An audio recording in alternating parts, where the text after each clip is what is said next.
Olá, a nossa equipe vai apresentar o nosso trabalho aqui à Faculdade de Tecnologia de Teresina, no nosso curso de Bacharelado de Farmácia, apresentando aqui a nossa professora Ana Érica Pinheiro. Nós vamos falar sobre o registro de uma empresa farmacêutica, né? Tudo que precisa ser feito para fazermos um registro, abrirmos uma indústria farmacêutica, uma empresa farmacêutica, uma farmácia, algo nesse sentido. A farmácia ela é um estabelecimento de saúde, né? Todo estabelecimento de saúde, como os outros estabelecimentos, eles são regidos por lei, né? A lei federal que rege aqui a farmácia é a Lei 13.021, de 8 de agosto de 1914, e também a Lei 5.991, de 17 de dezembro de 1973. A farmácia é uma unidade de prestação de serviço destinada à assistência farmacêutica, a orientações sanitárias, tanto individuais como coletivas, e a venda de insumos, né, e de medicamentos a toda a população em geral, tanto particular como hospitalar. As farmácias elas são classificadas de acordo com as suas naturezas, como por exemplo, nós temos aqui a farmácia sem manipulação ou drogaria, é um estabelecimento de dispensação de medicamentos, né, de venda de medicamentos, né, de insumos farmacêuticos também, tudo nas suas embalagens originais. Já a farmácia com manipulação também é um estabelecimento de comercialização de insumos farmacêuticos, o comércio de drogas, né, e correlatos, mas ela compreende a dispensação de certos medicamentos que são manipulados, ou seja, montados, não estão na sua forma industrializada, eles são feitos, né, são confeccionados de acordo com a necessidade particular do cliente, tanto de orientação médica avulsa como hospitalar. O que precisa ter para registrar uma farmácia? O que nós precisaríamos ter? Quais as documentações? Nós vamos falar sobre isso. Aqui nós vamos precisar do contrato social, o requerimento empresarial, o cartão de CNPJ, toda empresa precisa, a autorização de funcionamento expedida pela Anvisa, o alvará de funcionamento expedido pela Prefeitura do município, no caso onde vai ser implantado o nosso empreendimento, o alvará da Vigilância Sanitária, lógico, e a certidão de regularidade do Conselho Regional de Farmácia, para a gente saber se o nosso profissional está realmente habilitado. Contrato social e requerimento empresarial. O requerimento empresarial individual, ele é um documento de registro da empresa, é como se fosse uma carteira de identidade dessa empresa, né? Da empresa ou também do indivíduo que é o sócio dessa empresa. O contrato social é um contrato a qual amigos ou como é que a gente pode dizer, participantes, né, de um coletivo, os sócios, né, ele vai descrever tanto os dados dos sócios como as atividades que os sócios vão apresentar dentro da empresa, quem vai poder assinar o que, até onde cada um pode ir, vai estipular limites. E um ato constitutivo, que é o específico do EIRELI, e pode ser também considerado como um contrato de requerimento empresarial, né? Um contrato de empresa.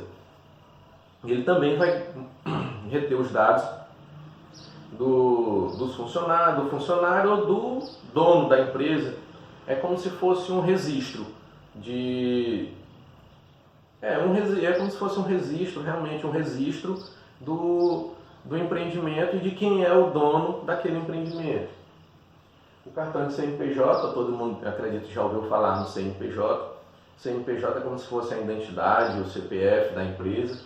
É o Cadastro Nacional de Pessoas Jurídicas, trata-se de um documento básico de identificação da empresa, ou seja, ele vai ter todos os dados da empresa.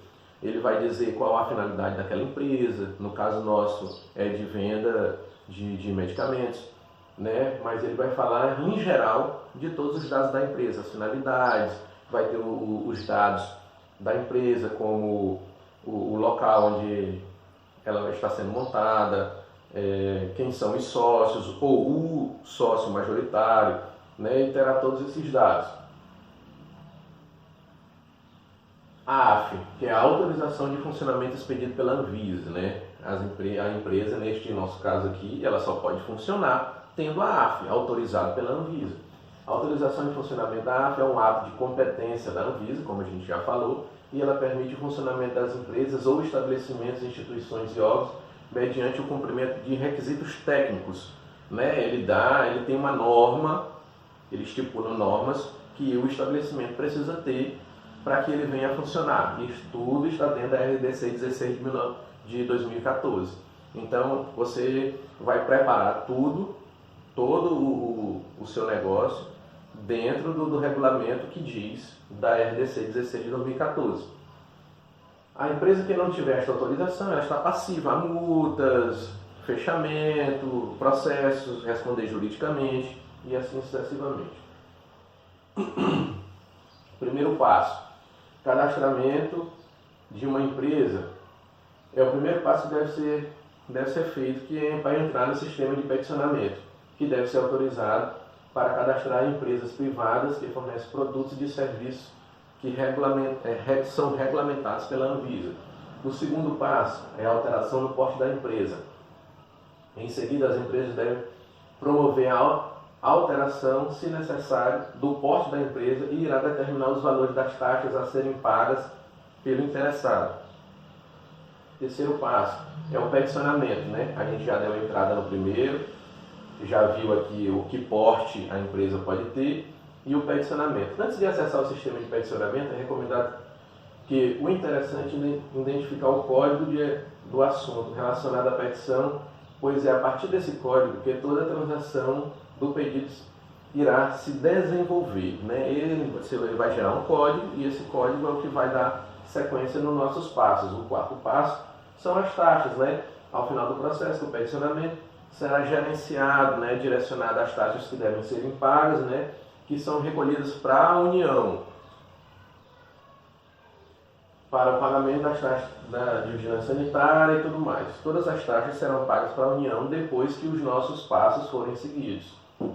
Aqui são a concessão ou cancelamento, a alteração do responsável técnico, tudo passa pelo Diário Oficial da União. Então, se você observar os indeferimentos, todo o processo vai passar e vai ser divulgado pelo Diário Oficial da União.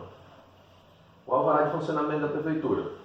Todo estabelecimento da cidade, de qualquer cidade, ele tem uma taxa paga para ser funcionado dentro do território da cidade.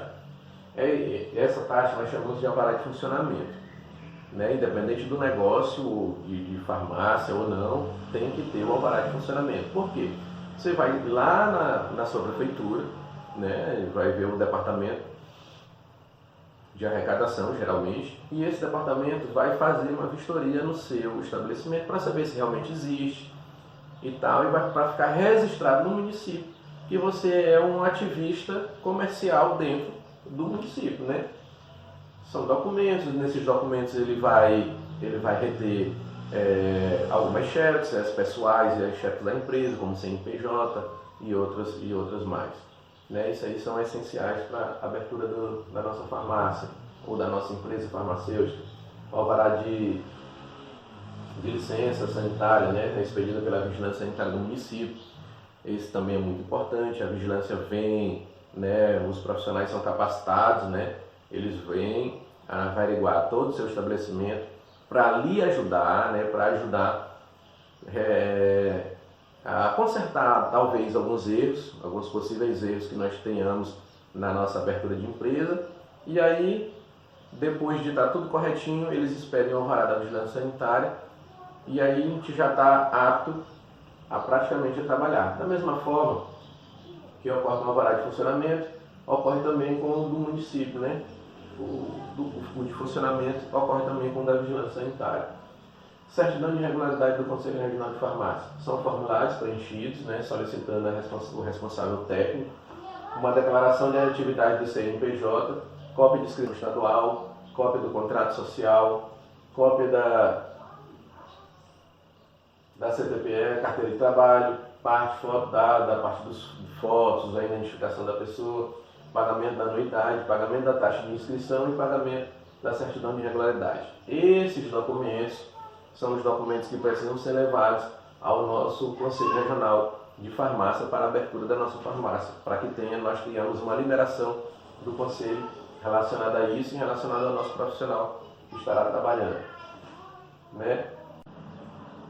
Caso a drogaria ou a farmácia tenha interesse em comercializar medicamentos e substâncias de controle especial, elas são regidas também por uma portaria, a 344 de 98, né, que vai dar, primeiramente, solicitar uma licença para a atividade junto à vigilância sanitária do município, geralmente é do Estado. O Estado é que vem e dá essa licença para que você venha comercializar, orientando em todas as normas que precisam ser feitas, né? No caso aqui é um armário com chave, é o sistema que precisa ter direitinho, o controle de antimicrobianos, que precisa ter um controle mais específico, mas ele vai dar todo um treinamento para o seu estabelecimento. É necessário o controle das entradas e saídas, aquisições das notas fiscais, a dispensação ao consumidor final, as perdas. Todo esse controle ele vai ser feito através de um sistema, né? O nome do sistema é SNGPC, que é o Sistema Nacional de Gerenciamento de Produtos Controlados, né? Esse sistema é o que vai lhe ajudar, né? E vai fazer com que você esteja ligado diretamente com a Anvisa, né? Mostrando, controlando para você a entrada e a saída dos medicamentos, dos insumos que você vai comercializar. O certificado de conformidade do Corpo de Bombeiros é muito importante, porque na hora que você der entrada na documentação, os bombeiros vêm no seu estabelecimento, fazem uma vistoria e lhe orientam da melhor maneira possível como você vai diminuir os riscos, né? Diminuir algum tipo de risco contra acidentes, que é muito importante. Então, o certificado é concedido pelo Corpo de Bombeiros Estadual, né, para que conceda fazer essa vistoria, como a gente falou. Quase todos os tipos de estabelecimento eles exigem a necessidade de certificado, havendo poucas exceções de acordo com a legislação estadual. Então é importante você procurar o Corpo de Bombeiros para que você venha a ter o seu certificado e esteja seguro, né? Nós queremos agradecer aqui a oportunidade e mostrar a apresentação do trabalho com a equipe, Denilson, a Karina, a Michelane, a Rita, a Patrícia, a Janaína, o Iago e eu. Muito obrigado.